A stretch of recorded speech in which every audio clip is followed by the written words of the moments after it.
not get any access to the Trump administration, except Susie is kind of controlling this person, and this person remains loyal to Susie when normally this junkyard dog would bite anybody's ass.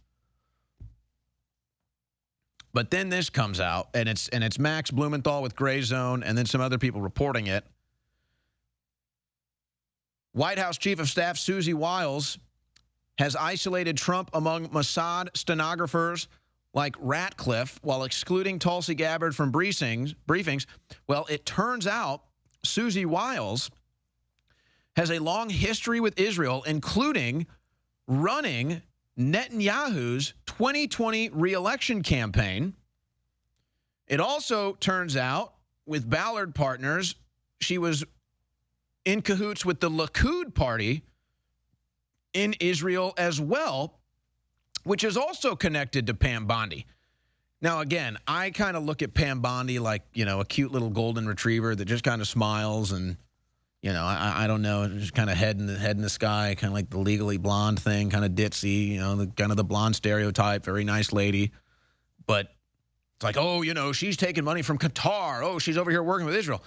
I think she's just kind of like, like smiley, happy, like, goes wherever, wherever the sun is shining, and, because she's the only one in the administration that isn't showing concerning body language, and I just think because it's not all connecting. So I just asked then, what is driving the decision Susie Wiles is making? And then you find out, she worked with the Likud and Netanyahu. Maybe that explains a thing or two. But then, because it all falls back on Trump, well, why did he bring her in? Because that's a little, that's kind of an interesting one. So I can tell, though, now there is a request from D.C. start saying her name. So I'm not like, I haven't decided I want to pick a fight with Susie Wiles. But when people start reaching out to me and saying, hey, look, this is what's going on, it's time to start saying her name, and then just sending me these just massive downloads of information. And then I see other people in the independent press, likely similar, if not same sources, and now that they're talking about Susie Wiles, I'm like, yeah, okay. Okay, there's something going on here. But then you see the connection to Israel, and you say, now maybe it makes some sense. Okay, but speaking of Israel, and Mike Johnson, boy, was he, I don't know if I've ever seen Mike Johnson happier than he was today. Meeting with Netanyahu. I mean, he was like a dog at a dog park with a box of tennis balls, man, this guy. He had the honor of welcoming his good friend, Israeli Prime Minister Bibi Netanyahu. It's so embarrassing. It's so embarrassing. It's just so embarrassing, man. It's like Bibi Netanyahu telling Trump he's nominating him for the Nobel Peace Prize. This guy's literally wanted for war crimes. This guy's country is bombing. I can't even, how many different countries they're bombing. They're killing 100,000 people in the Middle East. And it's just like, it's literally just like wiping his ass on Trump's face. I mean, it's just disgusting. And Trump just sits there and takes it. I don't know why. He takes it from this creep. You talk about a creep. Yeah, Epstein's a creep. Yeah, so is Netanyahu. Oh, but they all love him in D.C. Oh, man, do they love him in D.C. Yeah, the whole world is sick of Netanyahu. The vast majority of countries on this planet want Netanyahu tried for war crimes. He can't even travel to most of these countries because he'd be arrested. The International Criminal Court, the UN, the rest of it. But man, do American politicians love this guy. If there's a smudge on Netanyahu's shoe, they'll get down on their knees and lick it clean. Netanyahu, I'm recommending you for the Nobel Peace Prize. Oh, yeah, and Jeffrey Epstein is recommending you for Babysitter of the Year. It's just disgusting. It's really just so embarrassing, man. It's just so embarrassing. And it's not even the small window with Netanyahu. It's the fact that this guy's been lying to us for 30 years, and Trump knows it. Hey, well, Q always said Israel last. Or was it always Israel first? Now, as if it wasn't enough, the Israeli flags, they're back in the Capitol, folks. They're back in the Capitol. Let's see here. Here's Netanyahu meeting with Trump's cabinet and U.S. Defense Secretary Hegseth. Just because they got to feed him. They got to feed him the Mossad propaganda. They're probably in there telling him, hey, you didn't destroy the nuclear sites. Hey, we need regime change. Hey, we need more war. Hey, we need more weapons. Hey, we need more money. So everybody get down and kiss the feet of Netanyahu as he demands more support, more money, more aid.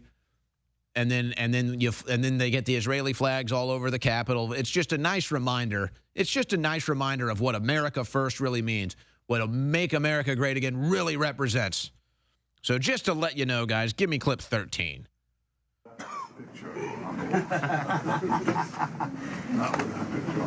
Oh, yes, we're all laughing. Oh, ho, ho.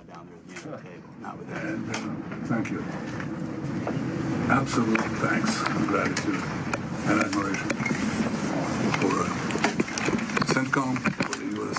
military, for the Secretary of Defense, and the President of the United States. I'm just disgusted. Magnificent. You have the gratitude. And he's got his little puppet Ratcliffe sitting next to him. I think of many, many others around the world.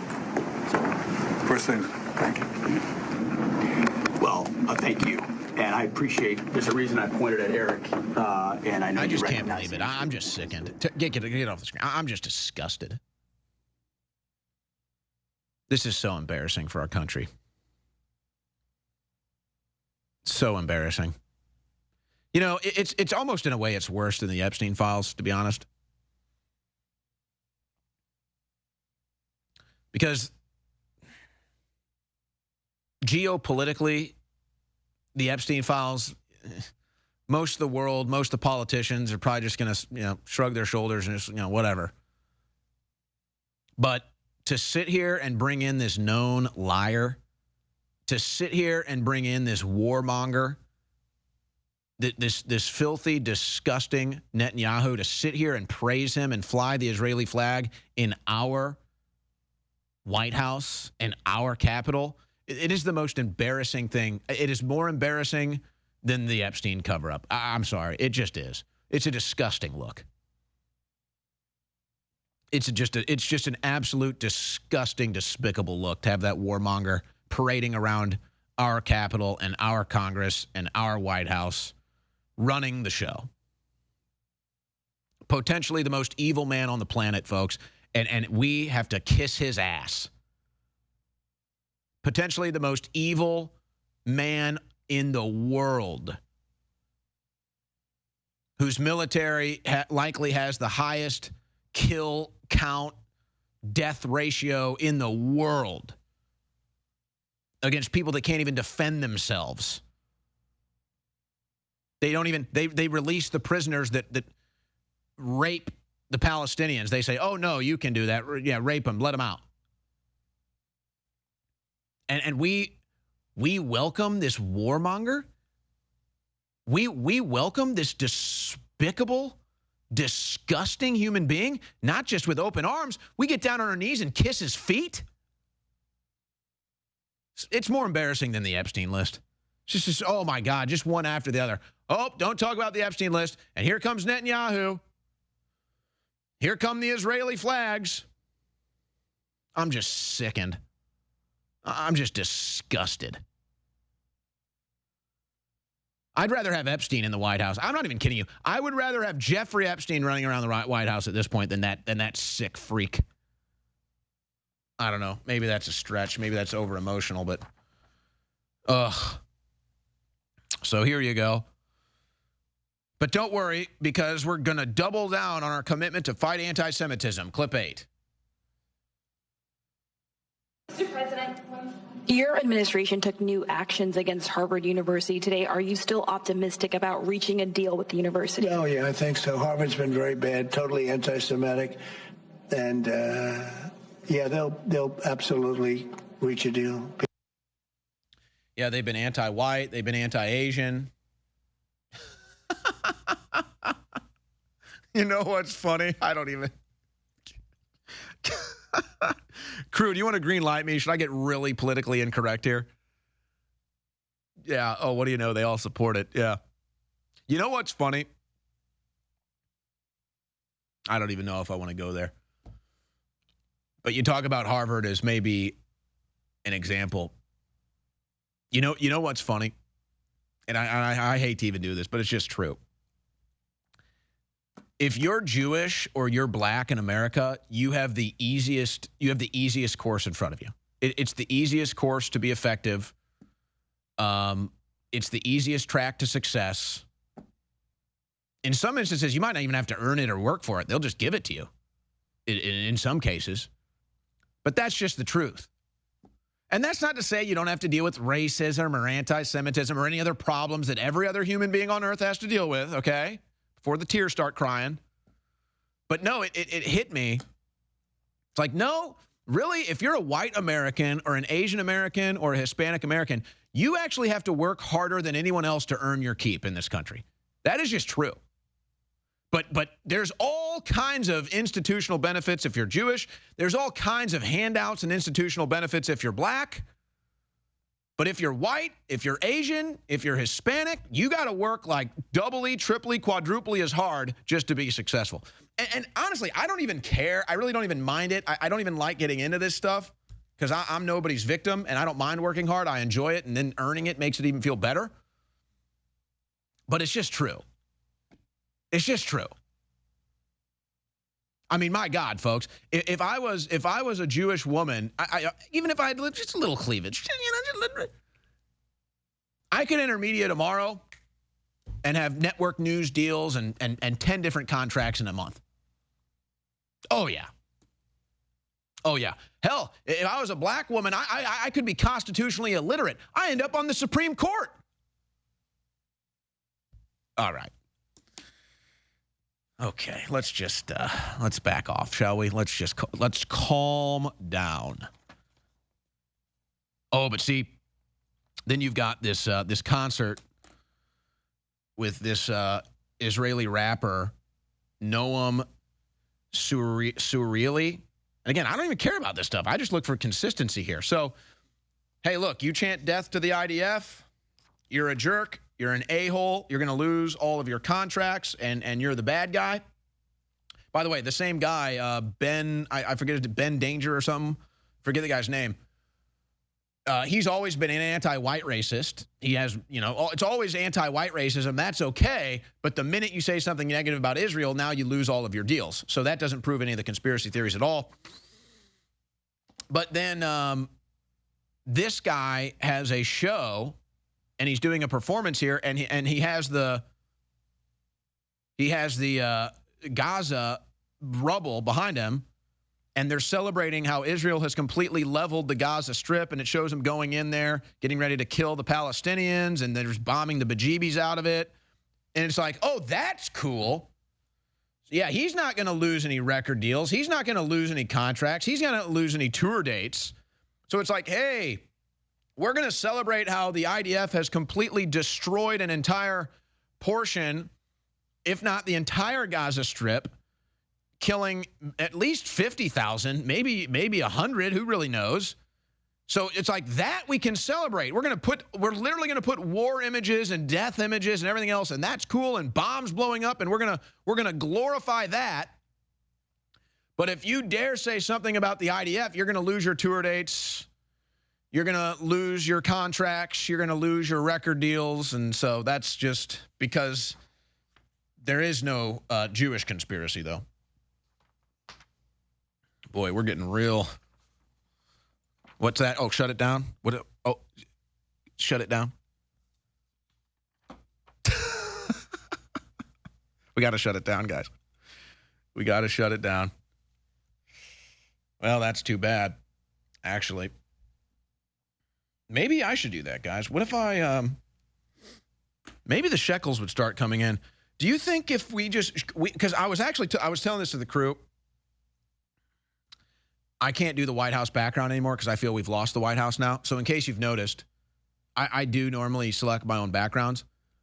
I get a little, I try to get as much creative control over the show as I can, but there's only so much you can do. But I was like, I can't do the White House background anymore. I feel like we've lost the White House, so I can't do that. So I kind of went with this cloudy background. I don't know. We need to get a new one. But maybe, I apologize to Netanyahu. Can I get Netanyahu's shoe in here for me to clean? Do we have a shoe or like a suit or anything or like a tie? Is there something I can clean of Netanyahu's here? Or maybe there's like another, maybe there's another IDF. You ever notice these IDF girls? It's all Israel propaganda, but you ever notice how these IDF girls, they all pop up on social media with their big fake boobs and their Star of David necklace, and they're telling you to forget about the Epstein files, and they're telling you how the IDF is perfect and it's the most moral army in the world and all this stuff. And I've never seen any military propaganda ever like this, except like there was the one joke. There was some like, I don't even know if it was real, but there was some like little American military girl. It was like one girl, but she was never naked. She was always in uniform. But it was kind of this thing like they were using this one girl to like try to get American military recruitment up, but she was always clothed. But have you ever noticed, you have all of these female IDF girls with fake boobs and a Star of David necklace, and they literally do these selfie videos, like these Instagram shoots, and they're literally almost like boobs totally out. Have you ever seen this? I've never seen anything like it. And look, I mean, there's no doubt where I stand as a heterosexual here, okay? So I could say, wow, hey, good-looking women there. But it's just like, I've never seen anything like it. And it was all over X in the last 48 hours. I mean, these girls are walking around in like tiny little spaghetti straps, Star of David, like, bouncing up and down like, oh, the IDF is great. Like, oh, move on from the Epstein files. It's like, oh my gosh. That's what we've deduced ourselves to here. That's what that's the level of propaganda we're at here. Okay. Let's do this, Augustus, because I think the more important angle for me to bring to my audience is for you to talk about the science behind cloud seeding, what your company does, because for so many years people would say it's not real, it's not going on, even though they could literally see it in the skies. And I know there's a bunch of different programs that are run. But talk about your company, what your company does, and the science behind cloud seeding.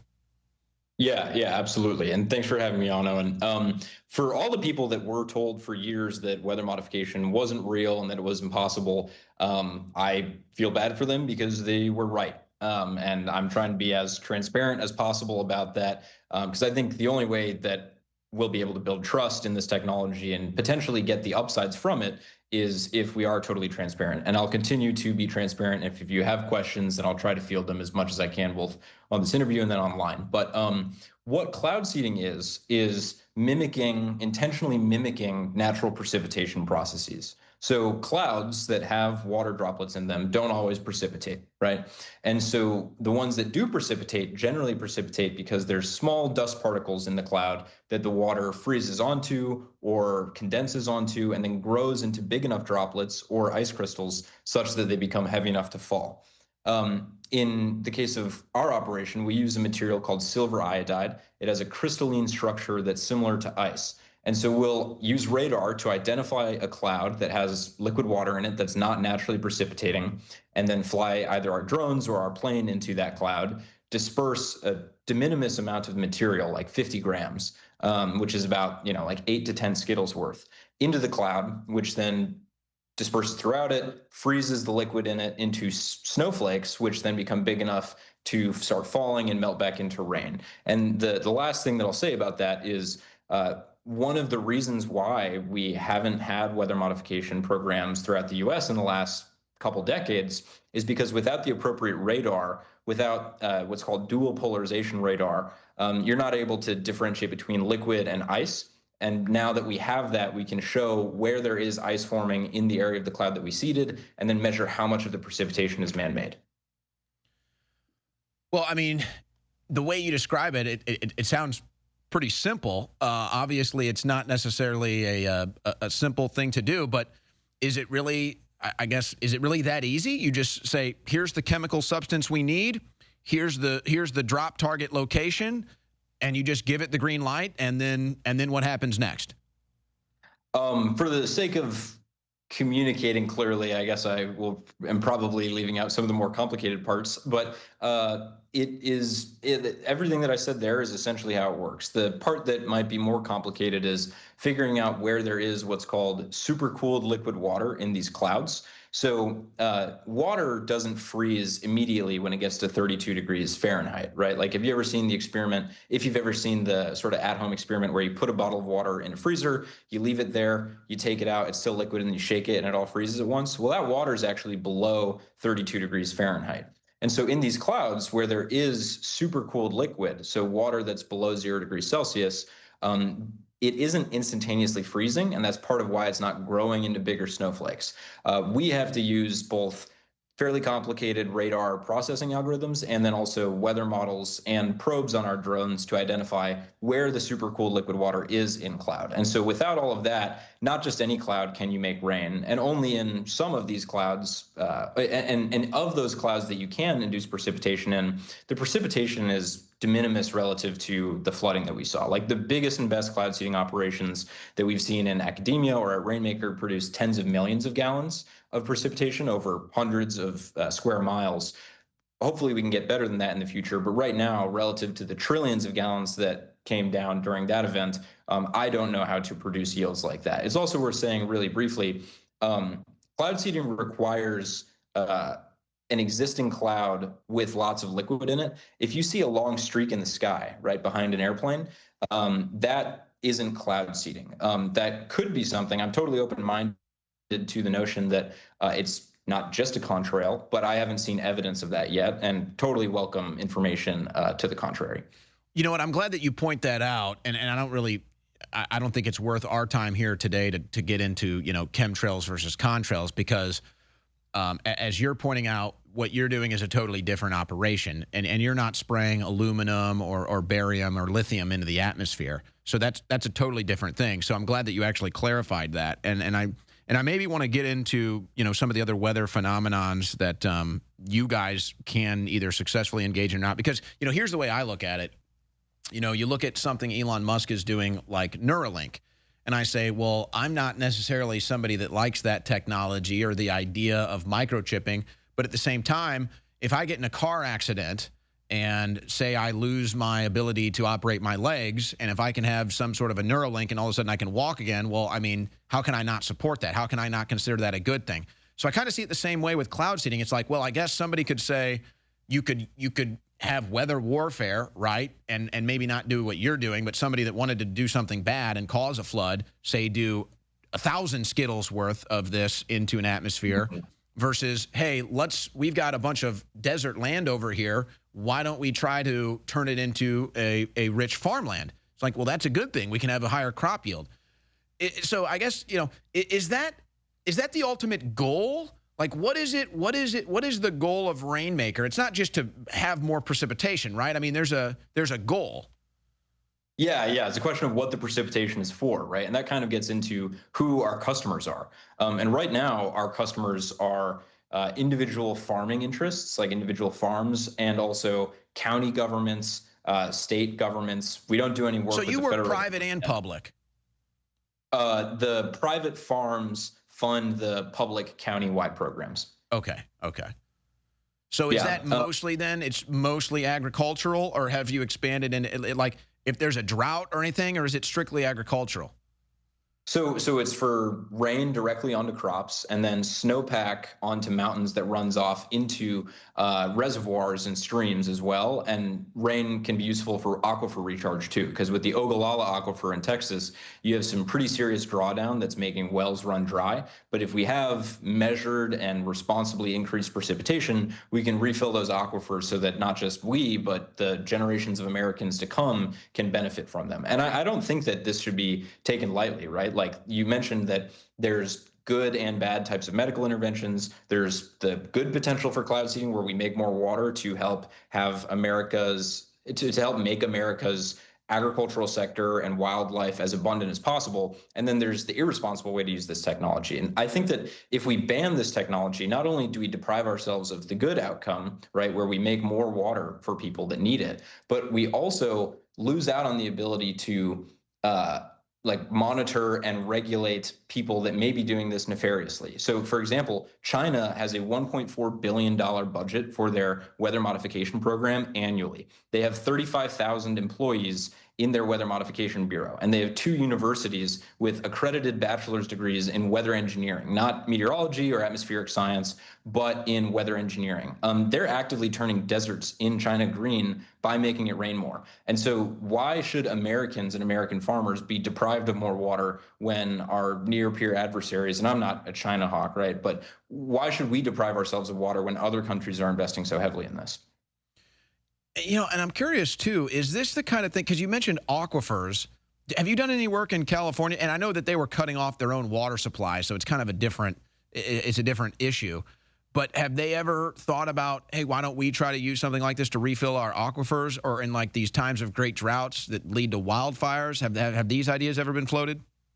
So we work with 2 cities in California, both Santa Barbara and San Luis Obispo, to make more water for their municipal utilities and government. But it's not nearly as ubiquitous as it should be, right? Like all of these state governments, from California to Utah and states throughout the country, they're actively paying farmers not to farm so that they don't consume water, right? That's one of these degrowth policies that I think is against like any abundance agenda, and probably is a waste of taxpayer dollars relative to just making more water. And again, if we're going to make more water via cloud seeding, it should be done with regulation and oversight and reporting.